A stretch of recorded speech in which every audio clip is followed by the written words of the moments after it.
Hello, everyone, and welcome back to the Dr. Music Podcast, where today I have Randy McStine with me. Randy, a multi-instrumentalist, songwriter, and producer, and much more. Some of you may know him under the name of Lo-Fi Resistance. Others might know him from his tours with Steven Wilson and Porcupine Tree, of course. Today, we're here to talk about a new record he has with yet another project, with world-renowned Aristocrats drummer Marco Minnemann, who has been on the show many times. We appreciate Marco's work.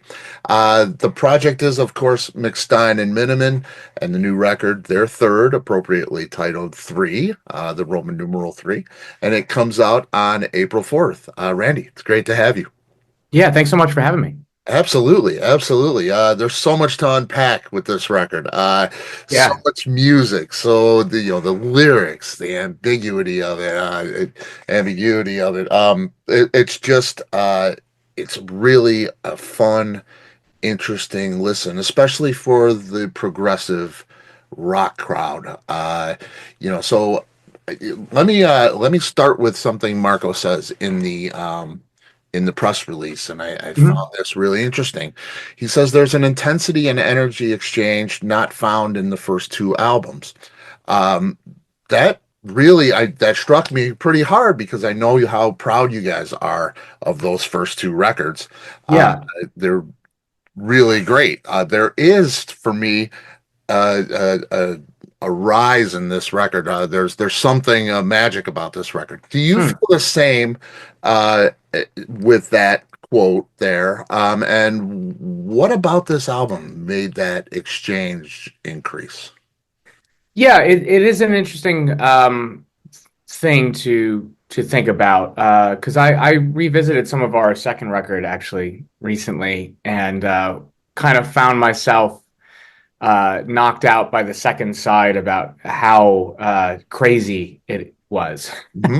Yeah. And I think, it's really just kind of without spending too much time worth stepping back and kind of talking about how this project started and the fact that our two albums are really a timestamp of the, COVID lockdown era, which we're now coming up on 5 years, which is unbelievable. I know Yes. nobody wants to talk about it, nobody wants to think about it, but it is woven into the fabric of our collaboration together. The project was started sort of late 2019, and then our first album was finished during the early part of when the whole lockdown thing started. And then, we immediately wrote our second record and put it out just a few months after the first.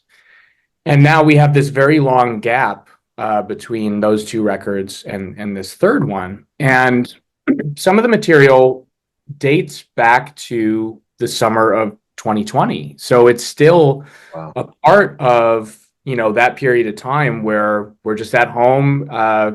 Hey, let's just write songs, let's be as prolific as we can. And we were really locked in. But somewhere along the way, my interests sort of were waning. I think it was just kind of life catching up to me and the craziness of that time. And I kind of put it on the back burner for a bit, along with my solo record, which we'll get to later. And then this Porcupine Tree gig came along. So a lot of time passed, and I think ultimately it gave us much more perspective on the material that we had started and then on the new things that we were writing. And so I think what you end up with this record is sort of, an obvious continuation of what we've done before, but we had no plan when we started that first record. It was just like, hey, I've got some songs, you've got some songs. Right. We just said, let's work on these. We could have picked anything, but that's what we picked, and that set certain things in motion. I got to say, I see this Montrose record behind you. Yeah. I remember, because I'm a huge fan of that album. I remember with our first record in particular, a lot of the songs I was writing, I was listening to Montrose and stuff like that for the kind of stripped down band playing kind of thing. I liked that old school thing, even though we layered the hell out of all of our music anyway. But Right, right. it's a lot of it started as a sort of trio mindset. But anyways, I think that this time has given us more perspective on the work that we're doing, and it just feels more like a band, if you will. It's still just the two of us, but I think as players, as people, as songwriters, we now really know each other in a way that we didn't when we started. So I think with our first two records, there's this really fun innocence, if you will, to it, and this Right. exchange of crazy ideas. But I think we've found a way to kind of, you know, synthesize that stuff into perhaps a more cohesive record, and also continue to explore some really radical, ideas. Oh yeah, yeah, and I mean, you guys are progressive at the core, I'd say, progressive musicians. There's a lot that you like to do that you can do, Yeah, and you want to throw it in there, and we love that. We get a yeah. lot of different things. It's just great. And Thank to you. see you guys, for me, there's like a youthful exuberance to this stuff where, Yeah, yeah, I mean, you might not get that with somebody who's, a veteran that's been doing records for 40, 45 years. They do what they do. Uh, right. you guys have developed. There's definitely a development there. Uh, Excellent. yeah, it's really great to hear. Because I love the first two records, and I know you guys are very proud of those. Yeah, yeah. So it's to see it progress is even greater. It's Awesome. really cool. Something specific that you wanted to do with this album when going into it? Did you say, yeah, I want more verse, chorus, verse, or I want more guitar, or Mhm. anything like that? Any particular outline blueprint that you had going into it? I remember, when we first started, we finished the second record. Some of these songs, like I said, were written during that same period, and it's not the case of them not, being good enough for that record or something. They weren't like holdovers. It was just that we already had what we needed, so we would just put a pause on those and then continue working on them after. I Generally, no, but I do remember we had a conversation about, third albums, and talking about Led Zeppelin 3 and the sort of acoustic turn that Right. they do. And I think that's something that we both sort of, if not completely deliberate, I think that seed was planted way back. And so I think this record does reflect that. There's a lot more acoustic guitars, and I would say more organic sounding uh, production than the first two Okay. record. But other than that, it's a lot of our process, I think, tends to be in the curation of the songs that we pick to finish, and to kind of, put the track list together, and see how the record is flowing. And that's something that I definitely, we both do, but I know for me that's a huge part of the creative process for me. It's finding how do these songs work together, and is there a sort of through line, even if they're written over a period of years. And as collaborators, we're really more of a sort of XTC model of doing things. We don't really co-write very much. There's one co-write on the record, a really cool song called "Crossing Wires," which is like the centerpiece of the album. But by and large, we we have individual songs that we write, and then sort of bring to the table for the other to consider and to embellish, to then take it from a solo feel to a duo. And it's amazing to hear that for for someone who's listened to the record front to back many times now. Um, it's you guys write so similarly, it seems. Mm, I mean, if you were to guess, listen to the record and guess whose songs were whose, right. it would be very, very difficult. I mean, it sounds like a collaboration. It sounds like you sat down together with notebooks in a room and wrote, Right, right. wrote this stuff together. There's not a oh, that's a Marco thing and that's a Randy thing. It's very collaborative, very I'm cool. glad to hear that. I'm glad Yeah, to hear that because I- we know Marco and I obviously know each other. Like I said, we've continued to, get to know each other as collaborators, as friends, so on. yeah, And I would say in that way, that is probably what you've just said is one of the best things that I could hear, which is that I think through all of this, because you learn more about your partner, um, you can write more so with that person in mind, and I would say we can be inspired by each other, knowing in a way, not exactly what the other person is going to do, but at least have a sense of how they're going to approach it, right. and then still constantly be surprised by one another by what's put forward. I mean, that was a big thing with some of the crazier pieces on our second album,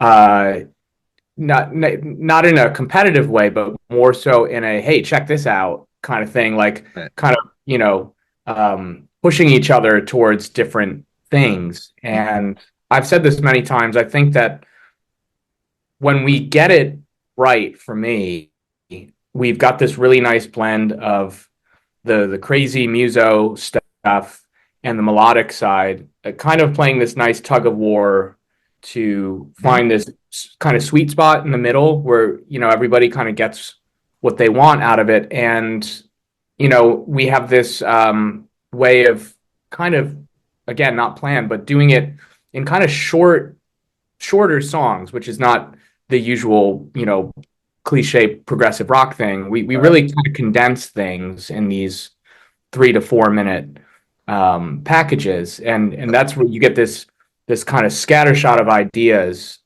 which can be kind of mind bending at times. But once you kind of sit with the stuff, you kind of realize that everything is really carefully arranged and put in its place. I was gonna say, a lot of times with progressive music, the song can be lost. Yeah, Which, I love progressive music and I'm okay with that a lot of times just because I love to hear these players play. Uh, but yeah, you guys, I think, concentrate on the song. All of that crazy stuff is there, but right. it's all it fits the song. It doesn't sacrifice the song. Cool. Yeah, I think can happen with progressive music. So that's it is song based. It's song right. structured, which is really cool. And like I say, that's sometimes not the usual for progressive music, but it's definitely progressive music. You say in the press release, open ended canvas with this stuff. Yeah, Can become a thrash metal band for 5 seconds and then move to spaghetti western or something. right, right. And it's true. And you would think that the song wouldn't shine through, but it still does. Is there one tempo or musical genre style that you feel happiest doing or most comfortable? Because like Crossing Wires covers about everything. Yeah, yeah. It's It's a wild all card. in the one song. Uh, Yeah, is there a particular place when you start to play, be it acoustically or be it, right. the heavy chords or, is there a place that you feel most comfortable? That's an interesting question. It's hard to answer. I mean, I feel like the record and the records in general that I make really are a reflection of just how I think about music and the possibilities of taking all of these different inputs, influences, and interests. A lot of it comes down to just curiosity, and I sort of open my mind to all of these things and pour it in, and then whatever comes out comes out. So, I mean, I could tell you that what I'm not the biggest fan of living in is in that super complex space. I like it as a flavor. I like that we can inject some shock value into these compositions. But I honestly don't, despite my associations with the progressive rock world, I don't really consider myself one of those like kind of ultra musos like Marco. I mean, I think Marco's, obviously as a player, as a composer, he's just on another planet, and I'd say that with the deepest of respect. It's an honor to make music with him. I sometimes wonder why the hell he wants to make music with me.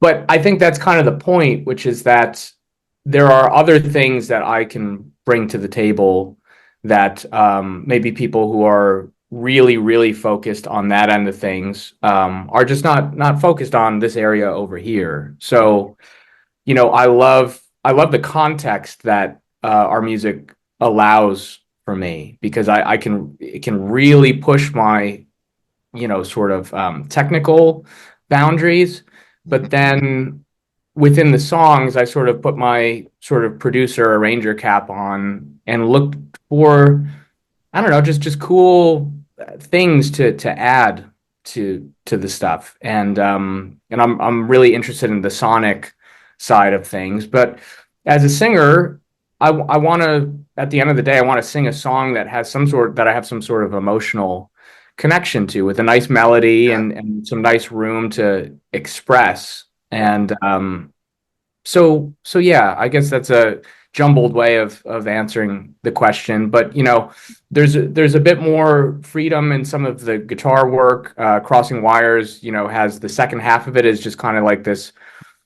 I would think of it almost like as a Zappa-esque guitar solo, drum solo interaction. It's kind of like a conversation between the two of us, and Mhm. it just takes place over kind of one chord, and it's very spaced out. And I really like that kind of mode for playing over.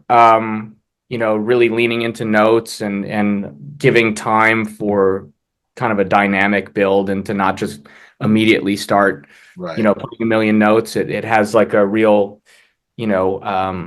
build to it. So Yeah, it totally does. And and it is manic in there.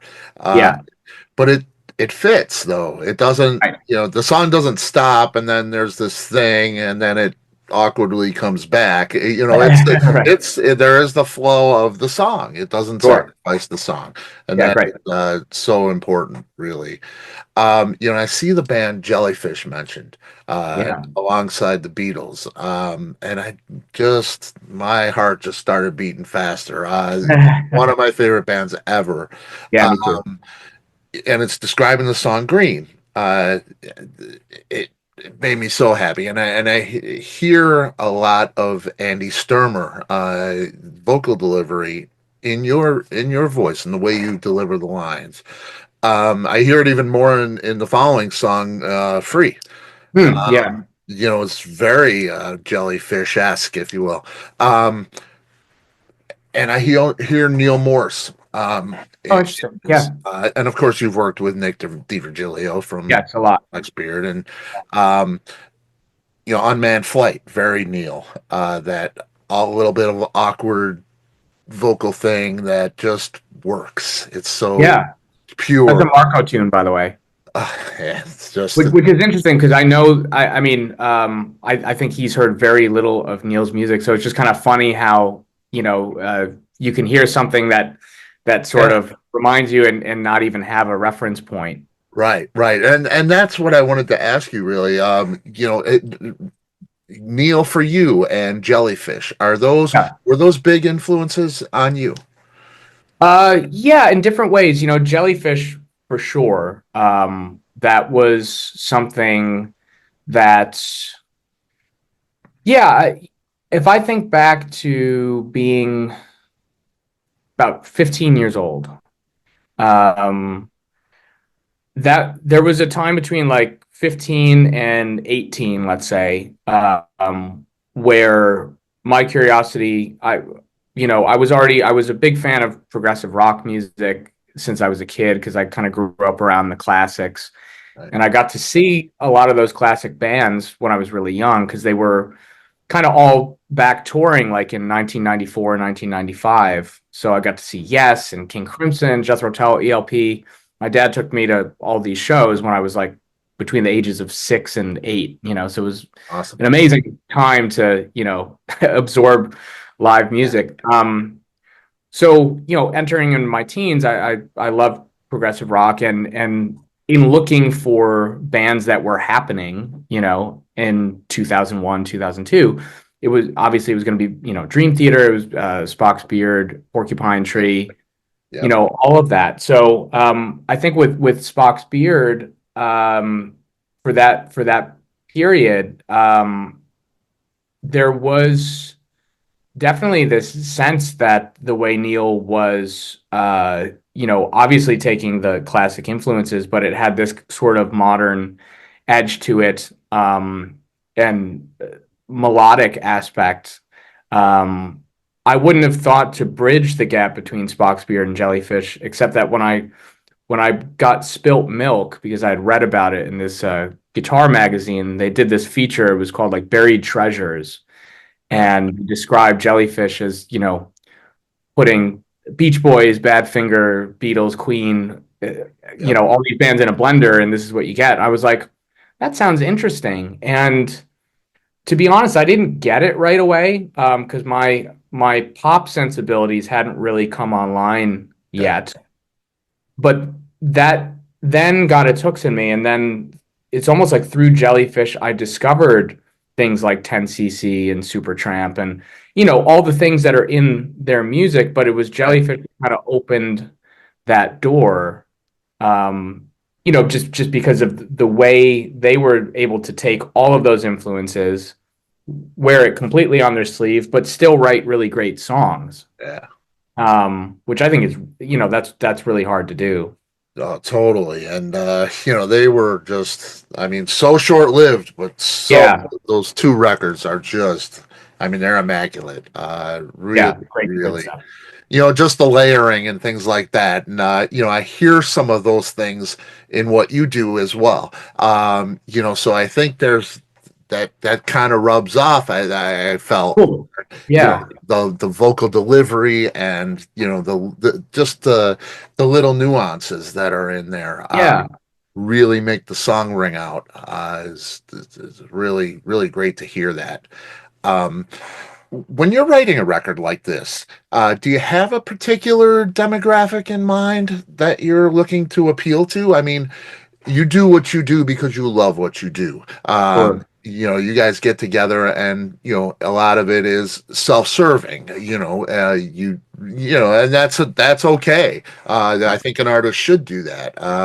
Because I know we're getting the real you, you're not just trying to write hits, Sure. and I love that. But when you do want somebody to listen to it though too. There's that strange dichotomy of that. Um, when you go into a record like this, because it is different, there's a lot of different things happening. Is Yeah. there a particular demographic? Do you say, the Porcupine Tree crowd will love this, or does that make a difference? Well, What do you think about that? it's not something that we discuss. So I would say that we're really not, as far as making the music that we do, we're not conscious of aiming for a particular group of people.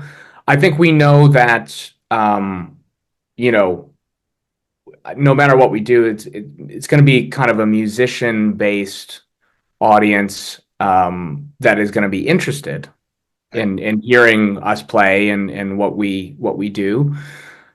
But at the same time, I think we both feel that, you know, there's so much more obviously to these records than the showcase of the playing. As you said, Hmm. it's really about the songs first and then doing really interesting things within the structure of each song. I mean, and I think each song is kind of its own universe, um, which of course, from a marketing perspective and demographic, that's where you get into this kind of tricky area.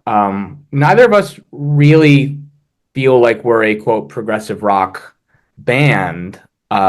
We believe in the term progressive and its ideal and in its true meaning, and I think that we're much closer to the spirit of being progressive than being quote progressive rock, but progressive rock can be this sort of catch-all for things that don't necessarily fit within the sort of standard formulas. So you kind of, embrace it somewhat because you do realize that, well, people who like progressive rock probably stand a chance at kind of getting what we're doing.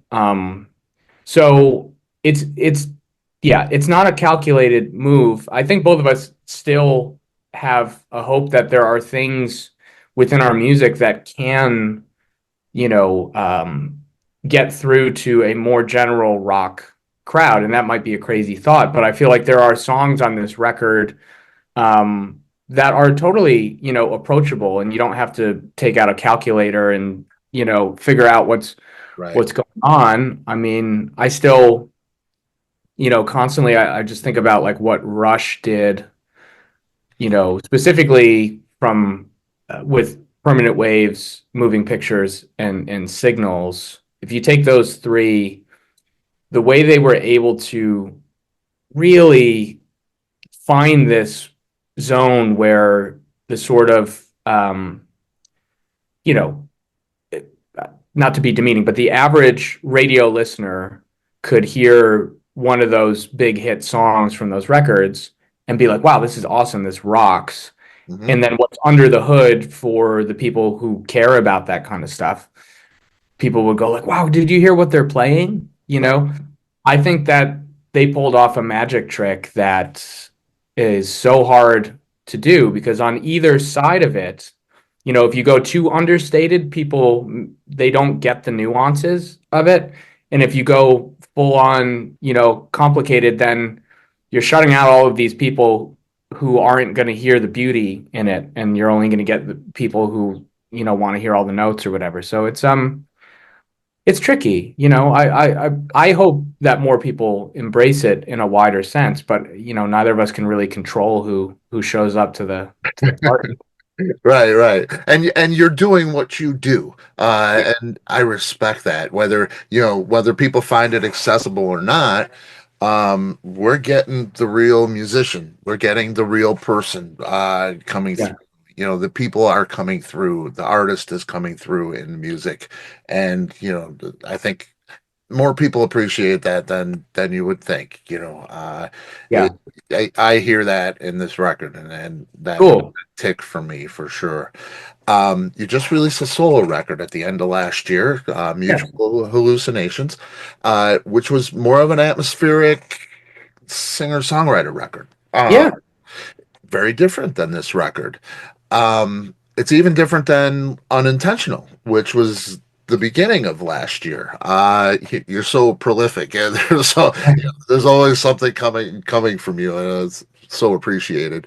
Um, is it ever a concern that your palette may have too many colors? Kind of a little bit of that same question, but sure. somebody likes Randy McStine music. They get Unintentional, which is basically a rock and blues, Yeah, a little more aggressive record. Then you release Mutual Hallucinations just 10 months later, and yeah. it's a very different record. Is that ever a concern where you're not staying in your lane, so to speak? I love that. Yeah. Again, there's certain people will get it, some certain people will not. Do you ever think about that, like when you were doing Mutual Hallucinations? Uh, did you say, wow, this might be too much of a departure?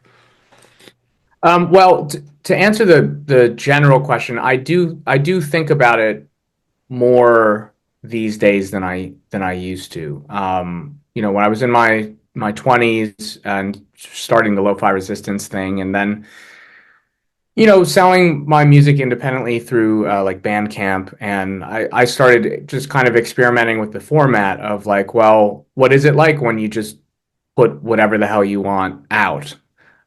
Because yeah, I feel like a lot of my heroes did that, thinking of somebody like Frank Zappa, and I Right. know that was a different era, and there's a whole universe that he built around being Frank Zappa. So you got to put it in context, but just purely from the artistic side of it, I always appreciated that Zappa or somebody like Neil Young even would just kind of seemingly do whatever he wanted, and hey, if you don't like this record, maybe you'll dig the next one. Hmm. But it's not a great. I don't think anybody would advise an artist, from a commercial perspective or a branding perspective, to do that kind of thing unless you can tell that as your story. What's this band? King Gizzard and the Wizard Lizard. Is that Yeah, yeah. like to me? I've heard some of their stuff. I think it's really cool. I know they've got a huge catalog of music, and Yeah. they seem to be doing in practice, like for real, what I would love to be able to do, which is seemingly do whatever you want and play Red Rocks. It's like what? Right, How's it right. possible? They make microtonal music and they make a death metal record and then they make like a Yeah. crop, kind of thing. I don't, Um, yeah. My son is a huge fan. I'm yeah, a fan. I haven't listened to everything because they're releasing an album every 4 months. yeah, Always different. yeah. Uh, It's just this kind of fire hydrant of creativity, and Crazy. Yeah, I'm sure their fans probably have their preferences, but they seem to be able to absorb whatever it is that yeah, they're putting out there. So I think part of it is, well, more than part of it is it's my own selfish thing of just wanting to express whatever I feel like doing, and to not feel like I'm repeating myself. right. The minute I get bored with something I'm doing, I want to go in some other Yeah, zone, just change lanes. And right. um, but yeah, the concern, of course, is also very much valid. You either gotta, I think, you know, I don't want to say train the audience to expect that, but you kind of do, Right. or it's time to sort of look around and say like, hey, maybe I should hang out in this area for a little bit and see what it feels like, because maybe there's some deeper thing that I'm not willing to, some reason I'm not willing to do that. When I was younger, I used to think about certain bands that to me seemed to do the same thing over and over again, and I would get bored with that. But as I've gotten older, I've come to actually respect it in a completely different way, because it's like the commitment to being that thing that you decided to be, um, to me is very, very hard to do. Yeah, yeah. So And it's a constant negotiation, but I'm trying not to let it get in the way of the creative process. that, But unintentional, as the album title really means, it was not something that was a planned thing to do. It was sort of a sidebar conversation while I was working on these other things, and it was, I like shut off the thinking part of my brain, and I just wanted to lean into these really early influences that I had, yeah, and I loved the way it turned out. And it's funny because it does suggest the sort of path not taken, or maybe yet to be taken. Maybe I sit back and say like, I I like the way I sound doing this. I think there's enough people out there who might dig it. Maybe I'll hang out in that space for a right, while, or right. maybe I'll hang out in this ethereal singer-songwriter space. It's, I don't want to say it's a burden to have so many musical ideas, but I do wonder sometimes what it's like to be less curious and to have more limitations, because then I think you just kind of focus on that one thing you do, and then you just Right. go as deep as possible with it. I'm kind of more of a going wide person. Yeah, yeah. If somebody was to ask me what Randy McStine music is like, it's kind of hard to say. It changes. Yeah, right. And I mean, your record exec is gonna say that's not a good idea. Yeah, exactly. Why I'm not signed. I mean, I've had these conversations before, and frankly, it's and I understand it. I mean, obviously that there's I want to believe that there's somebody out there who wants to take the chance on it, who's bold enough to say like, I dig what this is. I want to put this out. Yeah, Um, but I understand it. And I mean, it goes back to, something like Jellyfish or a band I often reference, King's X, just yeah, bands that put things together in a way that I really like, but as it turns out, for a lot of people can be sort of confusing. Why is this? Why do they have these really heavy riffs but these beautiful harmonies? I'm like, yeah, isn't that awesome? And people say like, no, I don't get it. Um, right, and right. and that's kind of the part of the thing, I guess, of trying to put things together in a fresh way. Yeah, but it's art. I mean, Yeah. you're an artist. You like to paint with music. It's Yes, I do. Thank know, you. and yeah, I get that. Even if I don't get it musically, um, Right. I get that you're doing what you want to do, that what you like to do, what you think looks and Yeah. sounds good. So I love that. I love the artist. It's such an offering to the world, to humanity. So I get that part of it for sure. Um, I want to touch on the lyrics here too. Oh yeah. You know, lyrically, super strong album lyrically, and I'm a music guy at the core.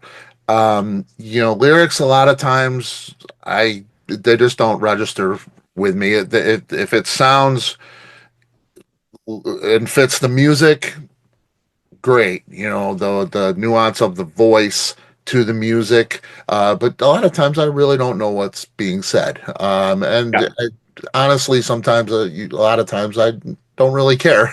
I just wanted to sound cohesive with the music. Sure. But this just sticks out to me. There's just so many cool passages in the lyric here, and it's really ambiguous, and it has some dark corners. Yeah. There's like a lot of metaphor. Just the intention with the lyric is it's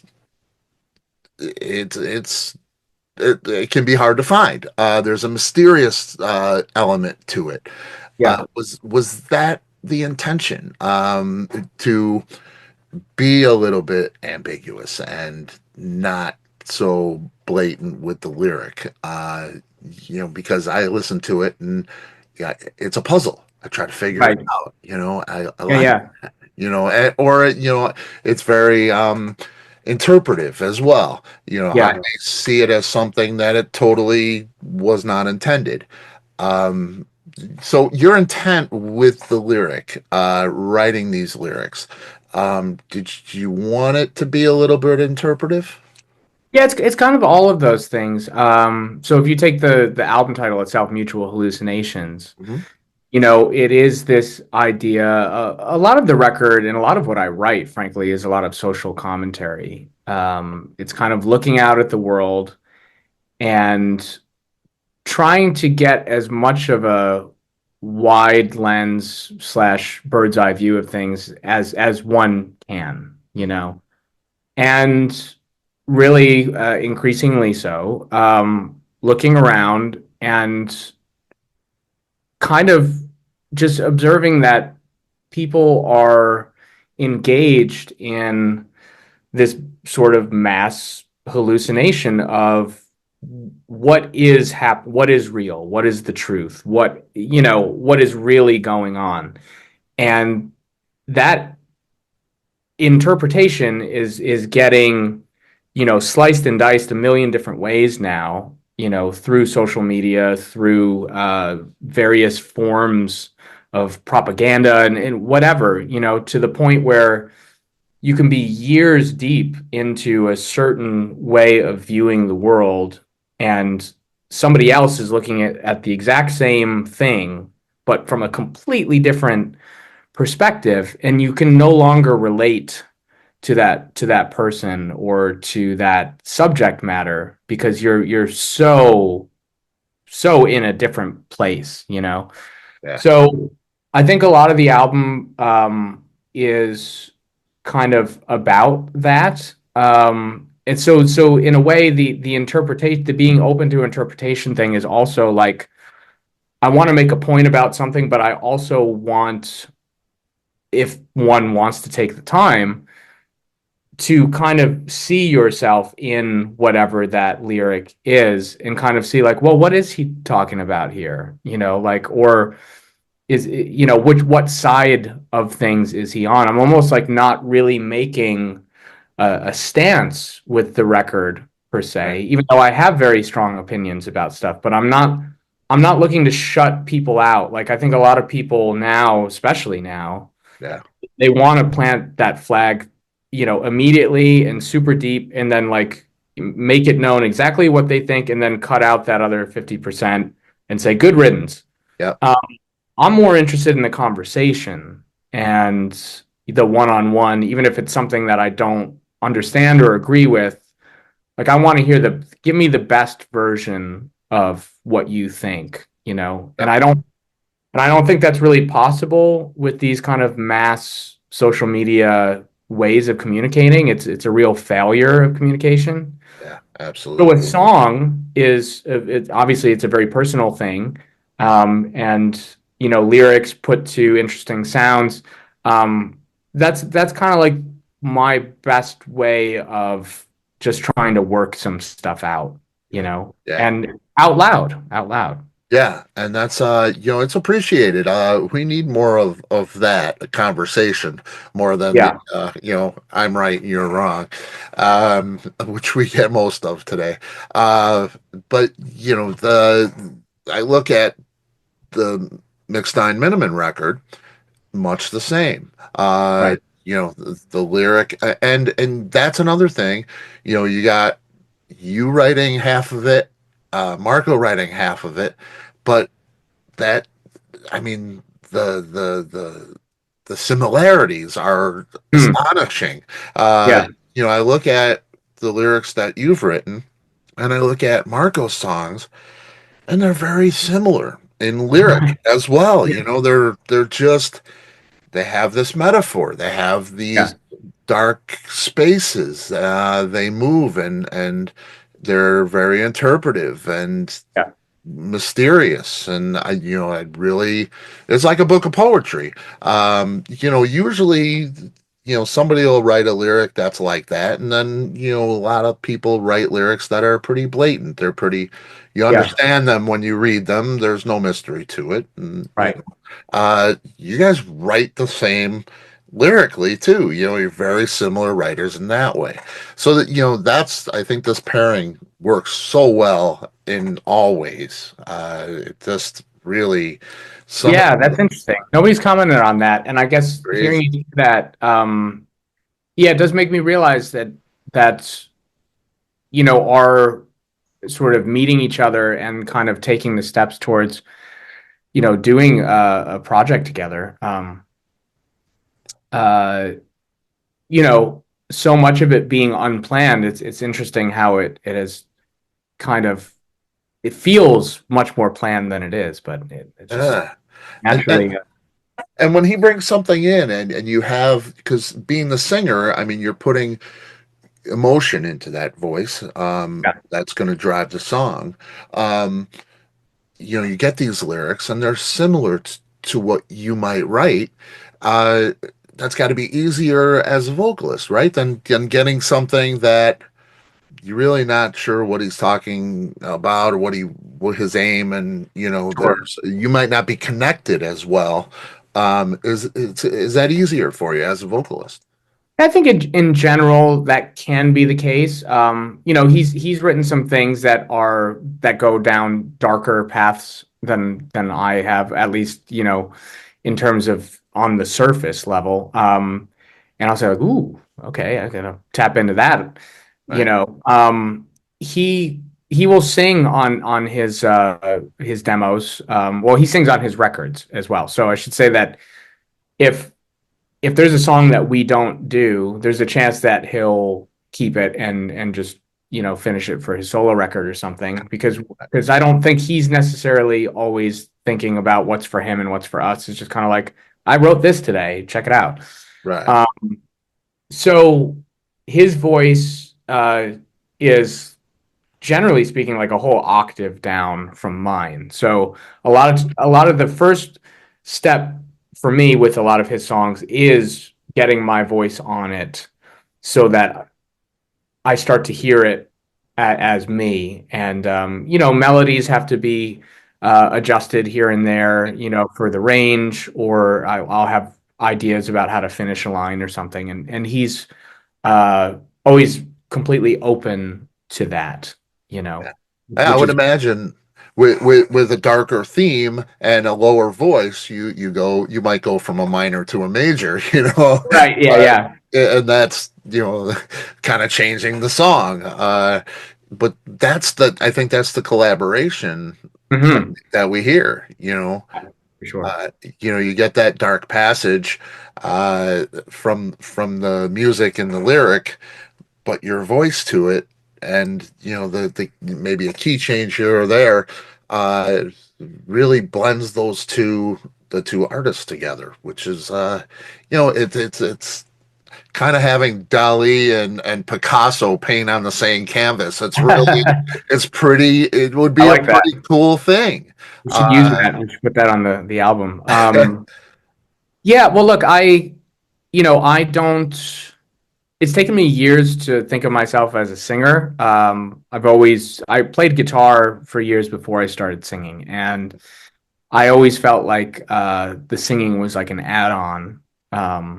And in the last few years, that I've had to question that narrative because not only have I enjoyed singing a lot more because I've gotten more confident, but uh, I see it reflected back at me with a lot of people who get in touch to sing on their records and not play, yeah, and that's been awesome. a really interesting development for me. And I think as a singer, I tend to think of it more as an instrument, um, like the guitar, in my interest in having different sounds for different sections or for different songs, and not just the one thing. So the fact that our songs kind of weave all over the place, sometimes within a song, multiple sections offer opportunities to kind of put on a different voice. It's not going to be dramatically different, but thinking about like somebody like David Bowie, one of the things that just always knocks me out about him is that he always sounds like Bowie, but like every single song in his catalog, he's got like some different thing that he's doing, some different character that he's putting on a lyric to fit the context of that piece. And I'm, just endlessly inspired by him, but also that idea of kind of using the voice in that way. Mike Patton would be another guy, just Yeah. unbelievable range of expression that he has. Kate Bush, I could be moved to tears by people like this because they seem so there's such a lack of being self-conscious, and it's just like this completely open expression of like I'm gonna scream my head off 1 second and then sing this like beautiful opera the next. I mean, it's like wow, so I really like that kind of I strive for something along those lines of using the voice to kind of convey a particular lyric. Yeah, and it works really well. I love the voice. Like I say, I mean, there's that blend of you have a very light voice. Yes. It Yeah. shines. And with something darker, you would think maybe that might not work, but it does. Yeah.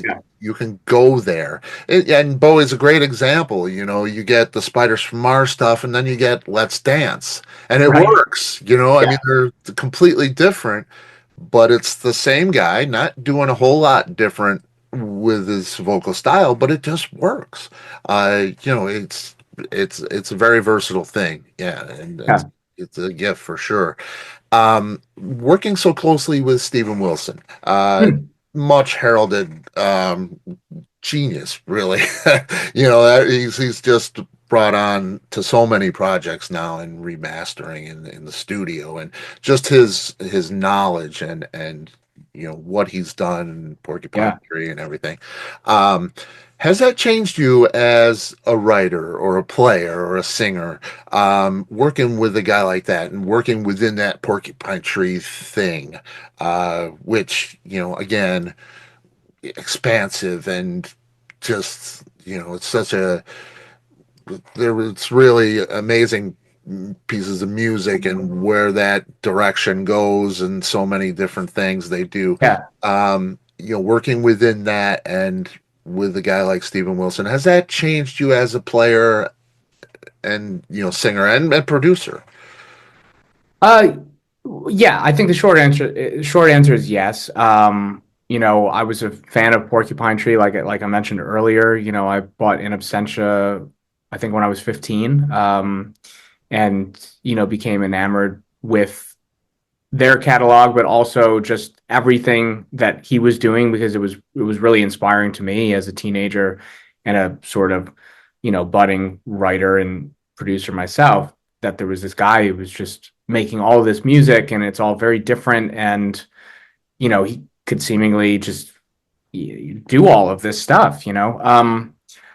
So I've now been in that world for 3 years. Starting with getting ready for the first Porcupine Tree tour, and now I'm in the midst of prepping for Steven's upcoming tour, and I'm on his new record, which is, well, we're talking on the 13th. It comes out tomorrow. Um, Awesome. so yeah, yeah. It's kind of taken a lot of the tools that I already have in my toolkit and sharpened them. Okay. Uh, it's made me a better harmony vocalist. It's made me a more observant, sort of sound designer, if you will, in terms of, having to really get into the nitty-gritty details of listening to something in one of his productions and having to, recreate it for the stage. Um, just, things that I was already interested in, but I've been, through necessity and through interest, now have gone much deeper with, as a result of, playing his music, playing Porcupine Tree music. Yeah. And yeah, certainly as an arranger as well. A big lesson for me was on Mutual Hallucinations, of having him mix a track called "Adopted Son," which was the first song that he mixed, for me. And I knew he would be perfect for it. It's very ethereal, kind of lullaby track. And what was really eye-opening was I gave him all of the tracks, and when he mixed it, he took a bunch of things out, and what was left were what he felt were the core ingredients, and the way he mixed everything together, it was like 10 times better than all of the extra parts that I had in there, because because he's a great engineer and he's a producer and all of these things. um he was able to strip away unnecessary sort of things. It's not that they weren't good ideas. It's just that because he has that mixing ability and he knows how to place things, it was like, yeah, you don't need that extra stuff. It's gonna kind of clutter it up. And so that was, really kind of just like a master class in itself of okay, yeah, I think you're absolutely right, but I wouldn't have reached that conclusion on my own. If anything, I was probably overcompensating a bit for the fact that, I do mix, but I don't feel comfortable enough in my abilities to really carry my things through at this point. That could change over time, but Yeah. I like having other people come in and sort of give it that extra shine, which he Yeah. did. I would imagine writing something like that, having those extra things in there. When you strip them away, it's now the song is out there. It's standing naked in front of the class, kind of thing. Yeah, yeah, Where it better be really good because there's nothing to none of the extras to make it interesting more. yeah. Uh, and it's great that he felt the confidence in what you do to feel like he could mix it that way. Take those Yeah, things it's a away, good and way of putting it. yeah, and the Yeah, song could stand on its own, and it would do just fine. So that says a lot about your writing for sure. Um, you mentioned going out with Steven. You're going to be touring. I think about these songs with Marco and how much I would love to see you guys together playing them. Is there any chance? You're going to be busy, busy, busy, and Marco's got his own yeah. busy life. Is there? Have you talked about getting together, playing a couple of shows, any kind of tour thing? Absolutely, yeah. We had a chance to bring it to a stage in 2022. We did a pair of shows on this thing called Cruise to the Edge, Oh yeah, yeah, prog rock festival on a cruise ship, and just awesome. yeah, and we did it as a quartet. It was the two of us. We had Nick DiVirgilio as Oh a basically like a utility player. He played guitar, some keys, sang. We also had a second drum kit set up so they could do some cool double drum yeah, things. Um, and then we had an amazing bassist named Mohini Day playing with us, and she's completely blown up since she's playing with Willow Smith right now. She's done the Rick Beato, the whole 9 yards. Amazing, amazing bassist. So we were able to prove to ourselves, if to nobody else, that we could do some version of this live. The quartet was cool because we had to really peel back all of those layers, focus on the essentials, kind of like what we were just talking about in the previous. Um, and thankfully, the songs still stand up when you've got some great players on stage and you pick the right to carry those things forward. So it was more like, kind of using Queen as a template of like, 1975 Queen, like you see them playing live. It's just it's just four guys knocking it out. The records are obviously so lush and so detailed, but they they weren't playing the tracks. They didn't have any extra people. It was just like they did what they could, and it was amazing.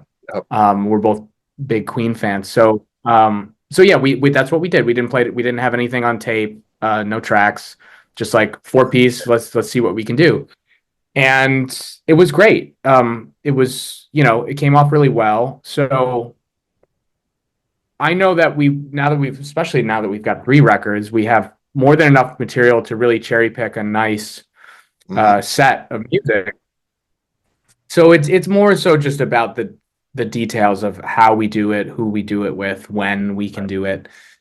Um, uh, Touring is, as you know, it's increasingly difficult from a cost perspective, and who knows that unfortunately the shape of the world. I mean, all of these things really yeah, factor in very large when you're putting that much to risk essentially. yeah, It's unknown and we've never toured before, so it's like I know we really want to do it. I'm a little squeamish about the negative aspects of what could happen, but we're going to have to take that leap if we want to kind of move it to the next phase, because otherwise we'll just kind of be forced to be you know a group that just makes records, and that's cool, but I there's an exchange that happens live that you'll never recreate in the studio. Playing live is a great thing. Yeah. Yeah, especially when you got, a couple other players like that to come along with you. It's got to be astounding. Love to see it. Yeah, absolutely. Randy, it's been great. If you get that tour going, anything else you got, please, I'd love to have you back and talk about it. Absolutely. And yeah, yeah, it was. Thank you so much for your time and your talent. What you put out there is much appreciated. Thank you, man. This has been a lot of fun. Really appreciate your questions and attention to detail. It's always very appreciated. Yeah, well, you give us so much detail, and like I say, it's so appreciated. Yeah. Awesome. Be safe out there. Enjoy that tour, and hopefully, I'll see you in Chicago soon. Yes, yes, please do get in touch. We'll meet up. All right, that'd be great. All Thanks, right, man. take care, Randy. Yeah. Bye.